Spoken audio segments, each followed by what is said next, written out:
दरअसल में क्या है, मुझे किसी का चेहरा नहीं दिख रहा है, क्योंकि मेरी आंखों पे कम से कम 17 लाइट पड़ रही हैं। मैं तो अंदाज से कथा सुना रहा हूं। अगर तुम्हारा चेहरा और मुझे दिख जाए ना तो कथा में और 4 चांद लग जाते हैं, पर मैं तो अंधेरे में सुना रहा हूं कथा, बल्ब ज्यादा जल रहे हैं। क्योंकि ज्यादा लाइट अंधकार का कारण बनती है। आंख पे ट्रक की लाइट पड़ जाए तो दिख वो बंद है जाए। ये माइक मारो के हो या महात्मा के पास बात कहां से आम इतनी सच्ची सच्ची बतावे, कंटाइन बिल्कुल है। चोर का मुंह फोड़ते ना पुलिस वाले तो भाई मुंह पे टॉर्च मारे, फिर ना दिखे कच्चू भाई तो फड़ाक से गड्ढा में गिरे और ऐसी गोली मारे पिंडरी में, बोलते एकाउंटर हो गया एकाउंटर।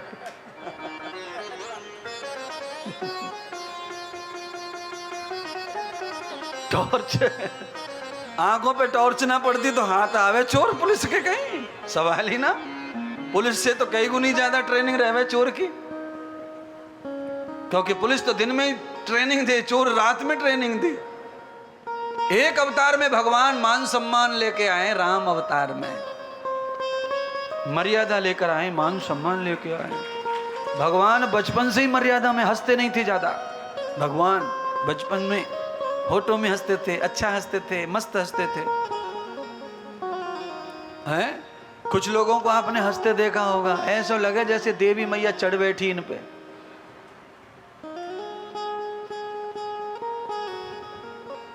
हंस रहे हैं कि डरा रहे हैं यही नहीं समझ में आवे।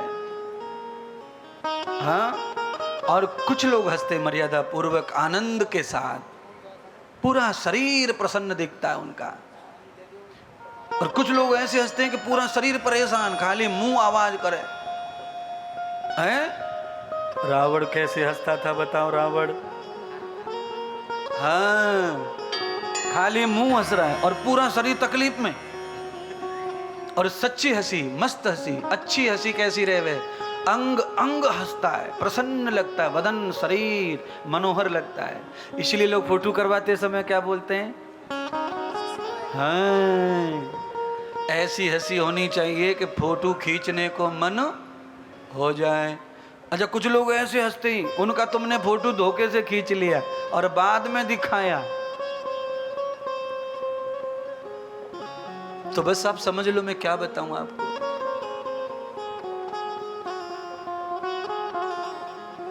भस्मासुर, भामासुर, कंस और रावण ये बहुत भयंकर हंसते थे। और इनको हंसी कब आती थी? जब किसी को दुखी देखते थे तब हंसते थे। किसी को दुखी देखा इनको हंसी आती, इसलिए इनका सर्वनाश हुआ। आपको कब हंसी आनी चाहिए? आपको कब खुशी होनी चाहिए? जब किसी के घर में पड़ोस में कार आई है, किसी ने एक मंजिल पर दूसरी मंजिल चढ़ाई है, पहले बच्चे का विवाह हो गया और बेचारे तांगे रिक्शे वाले का बच्चा बड़ी नौकरी लग गया, तब आपको खुशी अच्छी आनी चाहिए। हाँ, ये सुख बोएंगे तो सुख मिलेगा, अगर सुख बोया नहीं है तो सुख मिलने वाला भी नहीं है। हैं? पड़ोसी के घर में बच्चा नौकरी लग गया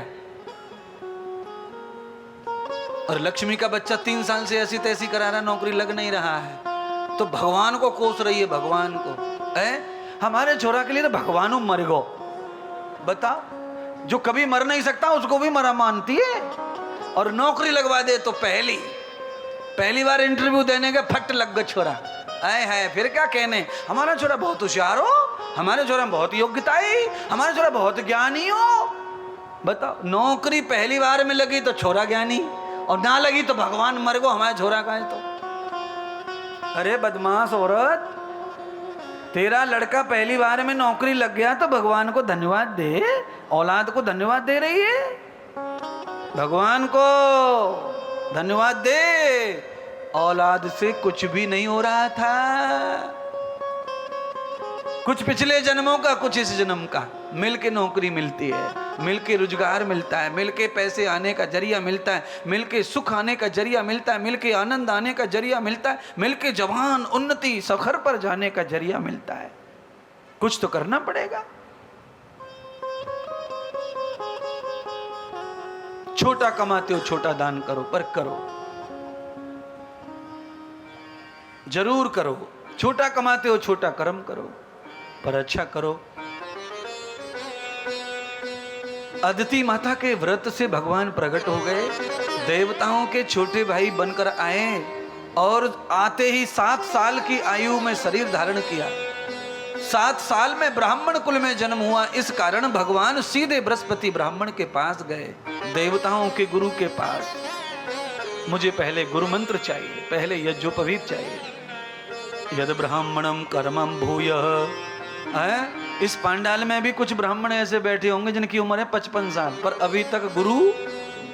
अब बताओ क्या करना, करना क्या? इतनी उम्र हो गई पर अभी तक गुरु जी नहीं है, अभी जनेऊ बनेऊ कुछ नहीं है। जब तुम कोई नियम पालते नहीं, धर्म पालते नहीं, तो काहे को तुम ये सब लिखते हो? त्रिपाठी, द्विवेदी, शर्मा, फर्मा, काहे को लिखते हो? क्या फायदा है? नाम के साथ अगर कुछ लिखना है तो उसके कुछ अंश जीवन में होने तो चाहिए कि नहीं होने चाहिए? अपने नाम के साथ में कोई लिखे थानेदार,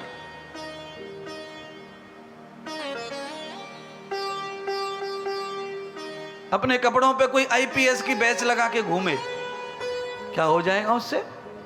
आईपीएस हो जाएगा वो? उसकी सुन लेगा कोई?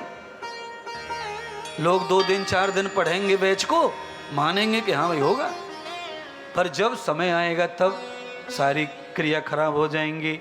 इसीलिए क्षत्रिय हो, ब्राह्मण हो, वैश्य हो, शूद्र हो, अगर वो अपने आप को इस तरह का मानता है तो उसे उस तरह की जीवन शैली का भी पालन करना चाहिए। और नहीं तो कुछ मत मानो, खाली इंसान मानो, इंसानियत का पालन करो, सारी चीजें झंझट ही खत्म हो जाएंगे। और मैं कहता हूं आपसे ज्यादा कोई भी सुखी नहीं होगा। फिर आप इतने सुखी होंगे क्योंकि आप सबको मानेंगे तो आपको सब मानेंगे, सब आपको मानेंगे तो सुखी हो जाएंगे अपने आप।